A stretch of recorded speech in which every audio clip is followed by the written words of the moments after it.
TBP news, आवाज तुमचा, साथ आमची। पुण्यात महायुतीचे उमेदवार मुरलीधर मोहोळ, महाविकास आघाडीचे उमेदवार रवींद्र धंगेकर आणि वंचित बहुजन आघाडीकडून वसंत मोरे हे लोकसभेच्या रणधुमाळीत होते।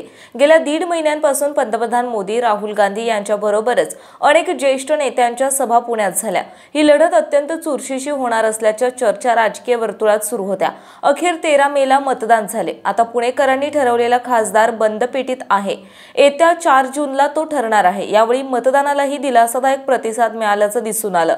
त्या दरम्यान शरद पवार गटाचे अंकुश काकडे, श्रीकांत शिरोळे यांनी दरवर्षीप्रमाणे निवडणुकीपूर्वी आणि नंतर उमेदवारांच्या वाडेश्वर कट्ट्याचे आयोजन केले होते। यावेळी वसंत मोरे आणि रवींद्र धंगेकर उपस्थित होते। त्यांनी 1.5 महिन्यातील अनुभव, इडली चटणी, शिऱ्याचा आस्वाद घेत सांगितले।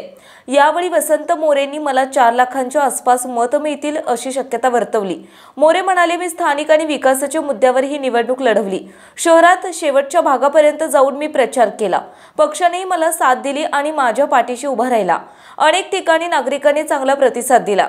माझ्याही या निवडणुकीत अनेक आठवणी आहेत, पण यावेळी मतदानाची टक्केवारी लक्षात घेतल्यावर मला 4 लाखांच्या आसपास मतं मिळतील। जो कोणी उमेदवार जिंकेल तो किमान 20 ते 25 हजारच्या लीडने निवडून येण्याची शक्यता आहे। आपल्या भागातील महत्त्वाच्या